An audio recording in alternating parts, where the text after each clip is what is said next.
రాష్ట్రంలో 861 కోట్లతో చేపట్టిన గుంతలు లేని రోడ్లు కార్యక్రమంపై ముఖ్యమంత్రి చంద్రబాబు సమీక్ష జరిపారు. నవంబర్ 2వ తేదీన అనకాపల్లి జిల్లాలో ముఖ్యమంత్రి ఈ పనులను ప్రారంభించగా ఇవి సంక్రాంతి నాటికి పూర్తి కావాలని ఆయన ఆదేశించారు. మొక్కుబడిగా పనులు చేస్తే సహించేది లేదు అని, పూర్తి నాణ్యతతో రోడ్ల మరమ్మతులు జరగాలని సీఎం సూచించారు. నాణ్యత లేకపోతే కాంట్రాక్టర్లను బ్లాక్ లిస్టులో పెట్టాలని ఆదేశించారు. ప్రైవేట్ సంస్థల ద్వారా రోడ్ల నాణ్యతపై నివేదికలు తెప్పించాలని సూచించారు.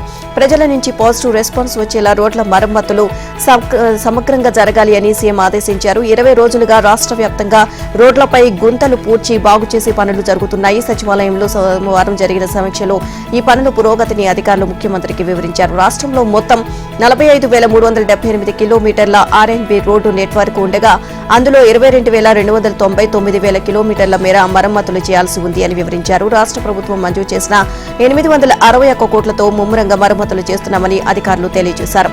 ఇక ఇప్పటి వరకు 1991 కిలోమీటర్ల మేర రోడ్లపై గుంతలు పూడ్చినట్లు అధికారులు తెలియజేశారు. మరోవైపు 1447 కిలోమీటర్ల మేర రోడ్లు రిపేర్ చేయలేని పరిస్థితిలో ఉన్నాయి అని అధికారులు తెలియజేశారు. వీటి స్థానంలో పూర్తిగా కొత్త రోడ్లు నిర్మించాల్సి ఉందని, వీటికి 581 కోట్లు ఖర్చవుతుంది అని అధికారులు తెలిపారు. ఇక ఆ నిధులు కూడా రానున్న రోజుల్లో మంజూరు చేస్తామని సీఎం తెలియజేశారు. సోషల్ మీడియాలో అసభ్యకర పోస్టుల బెదిరింపులపై ఎస్ఆర్ఆర్ కాలేజీలో అవగాహన కార్యక్రమం నిర్వహించారు. ఈ కార్యక్రమానికి హౌసింగ్ అండ్ సమాచార శాఖ మంత్రి కొలుసు పార్థసారథి హాజరయ్యారు. సైబర్ నేరాలపై ప్రతి ఒక్కరికి అవగాహన ఉండాలి అని, కొందరు సామాజిక మాధ్యమాల్లో అసభ్యకర పోస్టులు పెడుతున్నారని, రాజకీయ నేతలు, పార్టీలు సోషల్ నెట్వర్క్ ను వినియోగిస్తున్నారని, మంచి పనులకు సోషల్ మీడియాను ఉపయోగించాలని మంత్రి పార్థసారథి అన్నారు. సామాజిక మాధ్యమాల్లో ఎక్కువ తిట్టిన వారికే కొందరు జేజేలు కొడుతున్నారు అని, కుటుంబ సభ్యులను సామాజిక మాధ్యమాల ద్వారా తిట్టే చెడు సంస్కృతిని విడిచిపెట్టాలని మంత్రి కోరారు. సైబర్ క్రిమినల్స్ పోలీసుల నుంచి తప్పించుకోలేరని, లోన్ యాప్లకు లోబడకుండా ముందస్తు జాగ్రత్తలు తీసుకోవాలని విజ్ఞప్తి చేశారు. ఇక పిఎన్ఎస్ 111 సెక్షన్ ప్రకారం సైబర్ నిందితులపై కఠిన చర్యలు తీసుకోవచ్చని, ప్రతి ఒక్కరూ సోషల్ మీడియా ఉపయోగించేటప్పుడు తమ డేటా ఎవరికి ఇవ్వొద్దు అని మంత్రి పార్థసారథి విజ్ఞప్తి చేశారు.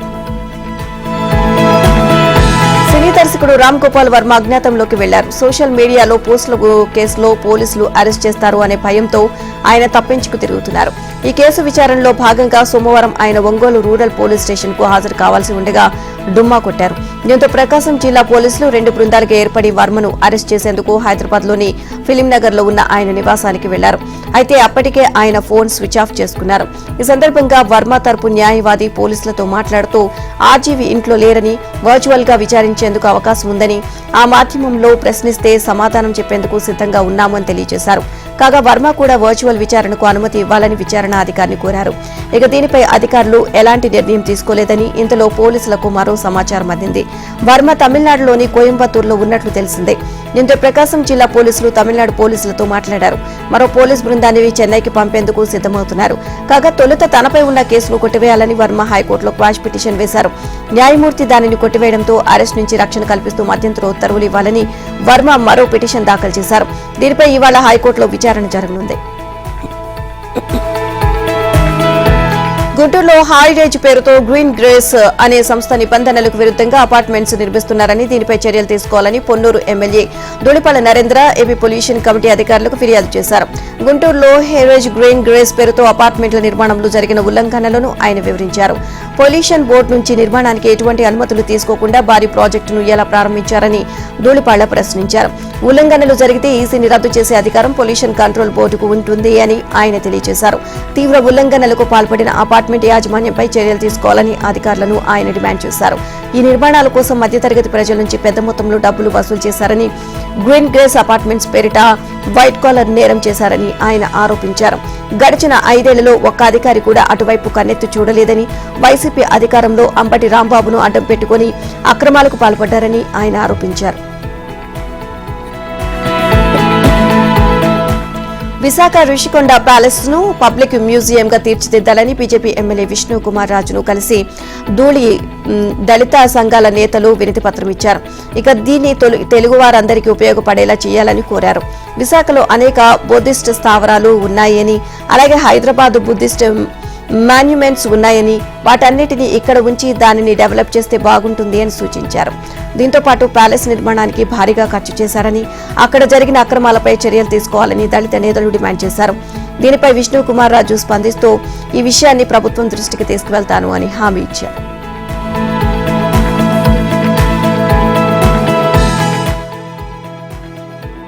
ఆందోళన పెరుగుతుంది. ప్రభుత్వం తీసుకొచ్చిన దాంట్లో సగమే లాభం వస్తుందని వ్యాపారులు గగ్గోలు పెడుతున్నారు. ఇక 20% మార్జిన్ ఇస్తామని మద్యం పాలసీలో ప్రభుత్వం పేర్కొనగా లైసెన్సులకు చివరిగా దాదాపు 11% మార్జిన్ మాత్రమే చేతికి అందుతోంది. లైసెన్సులు పొందిన నాటి నుంచి దీనిపై వారు ఆందోళన వ్యక్తం చేస్తున్నారు. ఇక వైన్ షాపులకు లైసెన్సులు పొందిన వారు సోమవారం విజయవాడలో సమావేశమయ్యారు.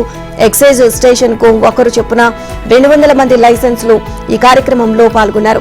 ఇష్యూ ప్రైజ్ 30% మార్జిన్ ఇస్తామని ప్రకటించిన ప్రభుత్వం దీనికి అర్థం మార్చేసింది అని పలువురు తమ అభిప్రాయాన్ని వ్యక్తం చేశారు. గతంలో ఇష్యూ ప్రైజ్ అంటే అందులో తమకు ఇచ్చే మార్జిన్ తప్ప అన్ని రకాల పన్నులు ఉండేవని, కానీ ఇప్పుడు కీలకమైన అదనపు రిటైల్ ఎక్సైజ్ ట్యాక్స్ ను కలపకుండా ఇష్యూ ప్రైజ్ అంటున్నారని తెలియజేశారు. ఇలాగైతే వ్యాపారం ఎలా చేయగలుగుతాము అని ప్రశ్నిస్తున్నారు. ప్రభుత్వం ఇస్తామన్న మార్జిన్ ఇవ్వకపోవడంతో కోర్టుకు వెళ్దామనుకుంటున్న కొందరు లైసెన్సులు పట్టుబట్టారు. అయితే మొదట్లోనే కోర్టుకు కాకుండా ప్రభుత్వం దృష్టికి సమస్యను తీసుకువెళ్తామని కొందరు అభిప్రాయపడ్డారు.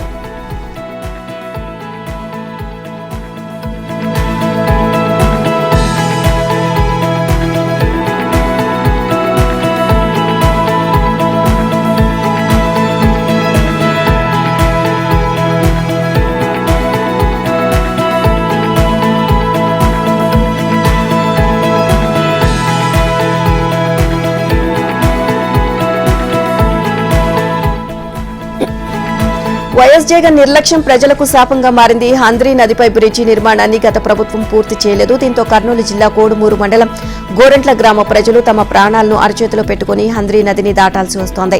తాగునీటి కోసమని గోరెంట్ల గ్రామస్తులు హంద్రీ నదిలో కత్వలు వేశారు. ఇక దీంతో నీరు నిల్వ ఉండిపోయింది.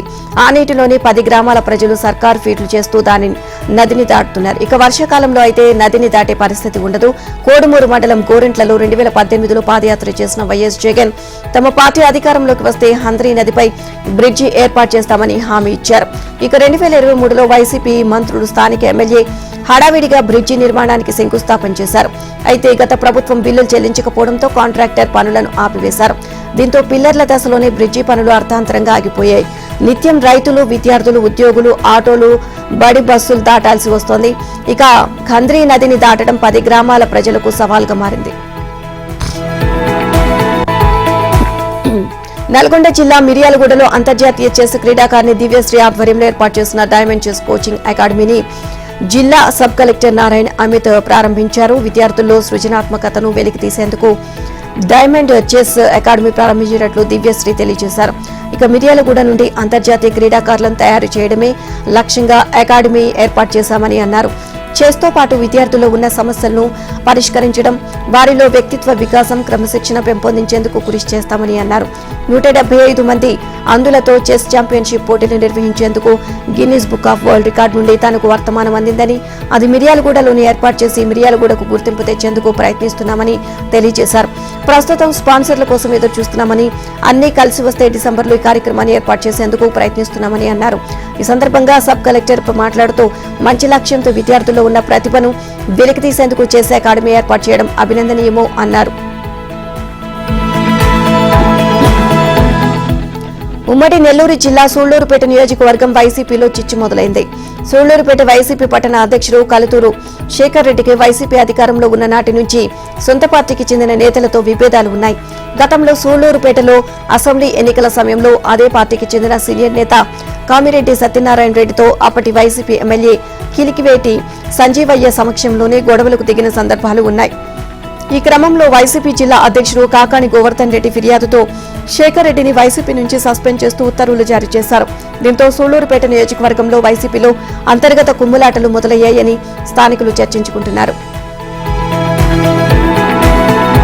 కొమరంభీం జిల్లా కేంద్రంలో ఆసిఫాబాద్ ఎమ్మెల్యే కోవా లక్ష్మిని పోలీసులు హౌస్ అరెస్ట్ చేశారు. వాంకిడి మండలం కేంద్రంలో గల ఆశ్రమ పాఠశాలలో ఫుడ్ పాయిజన్ ఘటనలో విద్యార్థిని మృతిపై ఆమె బయటకు వెళ్తారు అనే సమాచారంతో పోలీసులు ముందస్తుగా ఆమెను హౌస్ అరెస్ట్ చేశారు. దీంతో అర్ధరాత్రి ఎమ్మెల్యే ఇంటి వద్ద ఉద్రిక్తత నెలకొంది. ఎమ్మెల్యేను అరెస్ట్ చేస్తాననే సమాచారంతో పెద్ద ఎత్తున కార్యకర్తలు అక్కడికి చేరుకోవడంతో టెన్షన్ వాతావరణం ఏర్పడింది. కోవా లక్ష్మి హౌస్ అరెస్టుపై బీఆర్ఎస్ నేతలు కార్యకర్తలు ఆందోళన చేపట్టారు. మరోవైపు జిల్లా వ్యాప్తంగా ఆదివాసీ తుడందెబ్బ నాయకులను పోలీసులు అరెస్ట్ చేశారు. ఇప్పటికే వాంకిడి మండల కేంద్రంలో భారీ బందోబస్తు ఏర్పాటు చేశారు. బాలికతో పాటు ఆందోళన చేస్తారు అనే సమాచారంతో ముందస్తు అరెస్టులు సాగుతున్నాయి. వాయుగుండం ప్రభావంతో బంగాళాఖాతంలో తేమ మేఘాలు ఆవరించాయి. దీంతో దక్షిణ కోస్తా రాయలసీమలో నిన్న 1-2 చోట్ల వర్షాలు పడ్డాయి. ఇక మంగళవారం దక్షిణ కోస్తా రాయలసీమలో అక్కడక్కడ వర్షాలు కురుస్తాయి. ఉత్తర కోస్తాలో పొడి వాతావరణం నెలకొంటుంది. ఈ నెల 27-28 తేదీలో దక్షిణ కోస్తా రాయలసీమల్లో పలుచోట్ల, ఉత్తర కోస్తాలో చెదురుమదురుగా వర్షాలు, ప్రకాశం, నెల్లూరు, తిరుపతి జిల్లాలో 1-2 చోట్ల భారీ వర్షాలు కురుస్తాయి. 29న కోస్తా రాయలసీమలో ఎక్కువ చోట్ల వర్షాలు, శ్రీకాకుళం, విజయనగరం, విశాఖ, అనకాపల్లి, ప్రకాశం, నెల్లూరు, తిరుపతి జిల్లాలో భారీ వర్షాలు కురుస్తాయని విశాఖపట్నం తుపాను హెచ్చరిక కేంద్రం తెలిపింది. ఈ నెల 30 డిసెంబర్ 1వ తేదీన కోస్తా రాయలసీమలో అనేక చోట్ల వర్షాలు కురుస్తాయని తెలిపింది. వాయుగుండం నేపథ్యంలో కోస్తాంధ్రలోని ప్రధాన ఓడరేవుల్లో 1వ నెంబర్ భద్రతా సూచిక ఎగురవేశారు. రైతులు అప్రమత్తంగా ఉండాలని సూచించారు. ఇక ఇవాళ రేపు దక్షిణ కోస్తా తీరంలో గంటకు 50-75 కిలోమీటర్ల వేగంతో ఈదురుగాలులు వీస్తాయని విపత్తుల నిర్వహణ సంస్థ తెలియజేసింది. మత్స్యకారులు సముద్రంలోకి చేపల వేటకు వెళ్లరాదు అని హెచ్చరించింది. దక్షిణ కోస్తా జిల్లాలో మంగళవారం తర్వాత వరి కోతలు నిలిపివేయాలని సూచించింది. ప్రాధాన్య సాగునీటి ప్రాజెక్టుల పనులు నిర్ణీత గడువులోగా పూర్తి చేయాలి అని నీటిపారుదల శాఖ మంత్రి ఎన్ ఉత్తమ్ కుమార్ రెడ్డి స్పష్టం చేశారు. ప్రాజెక్టుల పనులకు పరిపాలనాపరమైన అనుమతులు జారీ, ఇతర నిర్ణయాల్లో అధికారులు ఎలాంటి జాప్యం చేయరాదు అని ఆదేశించారు. రాష్ట్ర వ్యవసాయ, ఆర్థిక రంగాల అభివృద్ధికి ప్రాజెక్టులు ఎంతో కీలకమని, వాటిని నిర్దేశిత గడువుల్లోగా పూర్తి చేసేందుకు అన్ని ప్రయత్నాలు చేయాలని కాంగ్రెస్ ప్రభుత్వం భావిస్తుంది అన్నారు. సీతారామ ప్రాజెక్టు కాల్వలు, డిస్ట్రిబ్యూటర్ల పనులకు టెండర్ల ప్రక్రియను వేగవంతం చేసి పనులను సత్వరం ప్రారంభించాలని కోరారు. ఇక సాగునీటి ప్రాజెక్టుల నిర్మాణంపై సోమవారం ఆయన జలసౌధ నుంచి వీడియో కాన్ఫరెన్స్ ద్వారా క్షేత్ర స్థాయిలో అధికారులతో సమీక్ష నిర్వహించారు. ఇక మొండికుంట వాగు ప్రాజెక్టు అంచనా వ్యయం తయారీ, చిన్న కాళేశ్వరం ప్రాజెక్టు భూసేకరణ ప్రక్రియలో పురోగతిని అడిగి తెలుసుకున్నారు. భూసేకరణలో అడ్డంకులను అధిగమించడానికి పునరావాసం, పునర్నిర్మాణ విభాగం కమిషనర్ వినయ్ కృష్ణారెడ్డితో కలిసి పనిచేయాలని కోరారు. జలాశయాల్లో పూడిక తొలగింపు కోసం అవసరమైన చర్యలు తీసుకోవాలని మంత్రి ఉత్తమ్ ఆదేశించారు. నీటిపారుదల శాఖలో లష్కర్ల నియామకం, అవుట్సోర్సింగ్ ఏజెన్సీల ఎంపిక తదితర అంశాలపై సమీక్షలో చర్చించారు. కేంద్ర ప్రభుత్వం 90% నిధులు ఇచ్చే జాతీయ ఉపాధి హామీ పథకం పనులతో కాంగ్రెస్ ప్రభుత్వం తన ఏడాది పాలన విజయోత్సవాలను ప్రారంభించుకోవడం సిగ్గుచేటు అని కేంద్ర మంత్రి బండి సంజయ్ విమర్శించారు. ఏడాది పాలనలో చేసిందేమీ లేకపోవడంతో కేంద్ర నిధులతో అమలవుతున్న పనులను రాష్ట్ర ప్రభుత్వం తన పథకం ప్రచారం చేసుకుంటుంది అని ఆరోపించింది. ఇక సొమ్ము కేంద్రానిది, సోకు కాంగ్రెస్ ప్రభుత్వానిది అన్నట్లుగా ఉంది అన్నారు. ప్రజా విజయోత్సవాల్లో భాగంగా అన్ని గ్రామ పంచాయతీల్లో మంగళవారం జాతీయ ఉపాధి హామీ పనులను ప్రారంభించాలని రాష్ట్ర ప్రభుత్వం సర్కులర్ జారీ చేయడం ఆశ్చర్యంగా ఉంది అన్నారు. ఇక ఈ పథకం పనులు ప్రారంభం సందర్భంగా ఏర్పాటు చేసే కార్యక్రమాల్లో ప్రధాని మోదీ ఫోటో ప్రదర్శించాలని డిమాండ్ చేశారు. దీంతో పాటు రాష్ట్రంలో కేంద్ర ప్రభుత్వ నిధులతో అమలవుతున్న పథకాలకు కూడా ప్రధాని ఫోటోను తప్పనిసరిగా ఉండేలా ఆదేశించాలి అని కోరారు. ఖరీదైన సెంట్రింగ్ డబ్బాలను చోరీ చేస్తున్న యూపీ ముఠాను రంగారెడ్డి జిల్లా చేవెళ్ల పోలీసులు అరెస్ట్ చేశారు. హైదరాబాద్ గోలఖ్పూర్ గుల్హన్ నగర్ లో స్క్రాప్ బిజినెస్ చేస్తున్న మోసిన్ అహ్మద్ అనే వ్యక్తి యూపీకి చెందిన 20 మందిని రోజు కూలీలుగా నియమించుకుని ఈ చోరీలు చేసేందుకు పురిగొలిపాడు అని పోలీసులు గుర్తించారు. ఇక కొత్తగా నిర్మించే బిల్డింగ్ వద్ద రెక్కి నిర్వహించి రాత్రి సమయంలో ఆ బిల్డింగ్ లో ఉన్న మెటీరియల్ ను టాటా ఏస్ వాహనం ద్వారా తరలించడం వీరి ప్రత్యేకతగా పోలీసులు నిఘాలో తేలింది. 7 నెలలుగా ఈ విధంగా చోరీలకు పాల్పడుతుండటంతో పోలీసులు సీరియస్ గా తీసుకుని నిఘా పెట్టారు. నిర్మిస్తున్న ఓ బిల్డింగ్ వద్ద నిఘా పెట్టడంతో అక్కడ చోరీకి వచ్చిన యూపీ గ్యాంగ్ రెడ్ హ్యాండెడ్ గా దొరికిపోయారు. వీరి వద్ద నుంచి 43 టన్నుల సెంట్రింగ్ డబ్బాలను స్వాధీనం చేసుకున్నారు. ఇక వీటి విలువ 25 లక్షలు ఉంటుందని పోలీసులు చెప్పారు. పట్టుబడ్డ నిందితులపై ఇప్పటికే చేవెళ్లలో 6 కేసులు, మోయినాబాద్లో 3 కేసులు, శంకర్పల్లిలో 1, మోకిలాలో 1 కేసు నమోదైంది. సూర్యాపేట జిల్లా పోలీస్ శాఖ ఆధ్వర్యంలో పట్టణంలోని 60 ఫీట్ రోడ్లో 3,70,000 రూపాయల వ్యయంతో ఏర్పాటు చేసిన 30 సీసీటీవీ కెమెరాలను జిల్లా ఎస్పీ సన్ప్రీత్ సింగ్ ప్రారంభించారు. వీటిని పలు ప్రైవేటు కాలేజీలు, స్కూల్స్ యాజమాన్యం సహాయ సహకారాలతో స్వచ్ఛందంగా ఏర్పాటు చేయడం సంతోషంగా ఉంది అన్నారు. సీసీ కెమెరాల నిఘాతో చట్ట వ్యతిరేకమైన కార్యకలాపాలను అరికట్టడానికి ప్రజల భద్రతకు రక్షణగా దోహదపడుతుంది అని ఎస్పీ తెలియజేశారు. ఇక 60 ఫీట్ల రోడ్లు, కళాశాలలు, పాఠశాలలు ఎక్కువగా ఉండడం వల్ల విద్యార్థుల భద్రతపై నిఘా కూడా ఉంటుంది అని తెలిపారు. అలాగే సైబర్ క్రైమ్, ఈవ్ టీజింగ్ పట్ల విద్యార్థులు అప్రమత్తంగా ఉండాలి అని, చెడు వ్యసనాలకు, డ్రగ్స్, గంజాయి వంటి మత్తు పదార్థాలకు వాటి అలవాటు కాకుండా భవిష్యత్తుకు బాటలు వేయాలి అని ఆయన హితవు పలికారు. ఇక సీసీ కెమెరాల ఏర్పాటుకు సహకరించిన విద్యాసంస్థల యాజమాన్యాలకు మెమంటోలతో ఎస్పీ సత్కరించారు. ఇండియన్ ప్రీమియర్ లీగ్ వ్యవస్థాపకుడు లలిత్ మోదీ భారత్ ను వీడడానికి సంబంధించి కీలక విషయాలు బయటపెట్టారు. న్యాయపరమైన చిక్కుల వల్ల తాను దేశం వీడలేదని, under world don Dawood Ibrahim నుంచి బెదిరింపులు రావడం వల్లే దేశాన్ని వీడాల్సి వచ్చింది అన్నారు. ఇక ఇటీవల ఓ పాడ్కాస్ట్ లో లలిత్ మోదీ ఈ విషయాలు వెల్లడించారు. దావూద్ నుంచి ప్రాణహాని కారణంగానే దేశాన్ని వీడానని, మొదట్లో దేశం విడిచి వెళ్లేందుకు చట్టపరమైన అంశాలేవీ లేవని, ఇక దావూద్ నుంచి బెదిరింపులు రావడంతోనే దేశాన్ని వీడినట్లు చెప్పారు. ఇక ఆయన మ్యాచ్లు ఫిక్స్ చేయాలనుకున్నాడు, అందులో నాకు ఎటువంటి సంబంధం లేదని, తనకు ప్రాణహాని కల్పించేందుకు దావూద్ ఎన్నో ప్రయత్నాలు చేశారని లలిత్ మోదీ చెప్పారు. ఇక భారత్ కు తిరిగి రావడంపై లలిత్ మోదీ స్పందిస్తూ ఎప్పుడైనా వచ్చే అవకాశాలు ఉన్నాయని చెప్పారు. చట్టపరంగా తాను పారిపోయిన వ్యక్తిని కాదని, ఇక తనపై ఒక్క కేసు కూడా లేదు అన్నారు. ఇదిలా ఉంటే 2010లో భారత్ ను వీడిన లలిత్ మోదీ ప్రస్తుతం లండన్ లో నివసిస్తున్నారు. దేశ రాజధాని ఢిల్లీ ఎన్సీఆర్ పరిధిలో వాయు కాలుష్యం కట్టడికి అమలు చేస్తున్న గ్రేటెడ్ రెస్పాన్స్ యాక్షన్ ప్లాన్ 4 ఆంక్షలను సడలించేందుకు సుప్రీంకోర్టు నిరాకరించింది. గాలి నాణ్యత మెరుగుపడే వరకు ఆదేశాలు జారీ చేయలేమని తెలియజేసింది. తమ ఆదేశాలు లేకుండా ఆంక్షలు తొలగించవద్దని సర్వోన్నత న్యాయస్థానం మరోసారి స్పష్టం చేసింది. దీనిపై గురువారం నిర్ణయం తీసుకుంటామని తెలిపింది. ఇక ఢిల్లీలో వాయు కాలుష్యంపై సుప్రీంకోర్టు విచారణ చేపట్టింది. కాలుష్య స్థాయిలు ఎక్కువగా ఉన్నప్పటికీ ఢిల్లీలో పాఠశాలలు, కళాశాలలు తెరిచే అంశాన్ని పరిశీలించాలని సూచించింది. విద్యార్థులు ఇంట్లో ఉండడం వల్ల కాలుష్య సమస్య తీరదు అని అభిప్రాయపడింది. ఇక పెద్ద సంఖ్యలో విద్యార్థులకు తమ ఇళ్లలో ఎయిర్ ప్యూరిఫైర్లు లేవని, దీనివల్ల ఇంట్లో కూర్చున్న పిల్లలకు, పాఠశాలకు వెళ్లే పిల్లలకు తేడా ఉండదు అని కోర్టు పేర్కొంది. అంతేకాక ఆన్లైన్ క్లాసులకు పాల్గొనడానికి అందరి విద్యార్థులకు సౌకర్యాలు లేవని, అలాగే ఆన్లైన్ తరగతులు కొనసాగితే వారు వెనుకబడిపోతారు అని కూడా ఆందోళన వ్యక్తం చేసింది. పాఠశాలలు, అంగన్వాడీలు మూసివేయడం వల్ల చాలా మంది విద్యార్థులు మధ్యాహ్న భోజన సౌకర్యం కోల్పోతున్నారని జస్టిస్ ఏఎస్ ఒక, జస్టిస్ ఏజీ మసీహ్లతో కూడిన ధర్మాసనం పేర్కొంది. భారత రాజ్యాంగ పీఠికలోని సామ్యవాదం, లౌకికవాదం అనే పదాలను తొలగించాలంటూ దాఖలైన పిటిషన్లను సుప్రీంకోర్టు తోసిపుచ్చింది. ఇక రాజ్యసభ ఎంపీ సుబ్రహ్మణ్య స్వామి, న్యాయవాది అశ్విని ఉపాధ్యాయ్, బలరాం సింగ్ ఈ పిటిషన్లు వేశారు. భారత ప్రధానిగా ఇందిరాగాంధీ ఉన్నప్పుడు 1976లో 42వ సవరణ ద్వారా సామ్యవాద, లౌకిక పదాలను పేటికలో చేర్చారు. దీనిపై సవాల్ చేస్తూ వేసిన పిటిషన్పై భారత ప్రధాన న్యాయమూర్తి సంజీవ్ ఖన్నా, జస్టిస్ పివి సంజయ్ కుమార్లతో కూడిన ధర్మాసనం తీర్పు వెలువరించింది. పిటిషనర్లు ప్రధానంగా అభ్యంతరం తెలిపిన సామ్యవాదం, లౌకికవాదం అన్న పదాల చేర్పుపై ధర్మాసనం వివరణ ఇచ్చింది. ఇది రాజ్యాంగ మౌలిక సూత్రమైన సమానత్వం అన్న భావనను మరో రూపంలో చెప్పడమేనని స్పష్టం చేసింది. పీఠికలో లౌకికవాదం అన్న పదాన్ని ఎందుకు చేర్చాల్సి వచ్చింది అన్న దానిపై జస్టిస్ ఖన్నా వివరణ ఇస్తూ సమానత్వానికి, ప్రజా ప్రయోజనానికి అడ్డంకులు కలిగించేలా మత విశ్వాసాలు ఉంటే అందులో రాజ్యం జోక్యం చేసుకుంటుంది. ఈ స్పష్టత కోసమే పీఠికలో సెక్యులర్ అన్న పదాన్ని పొందుపరిచారు అని వివరించారు. లౌకికవాద భావనను దేశ పరిస్థితులకు అనుగుణంగానే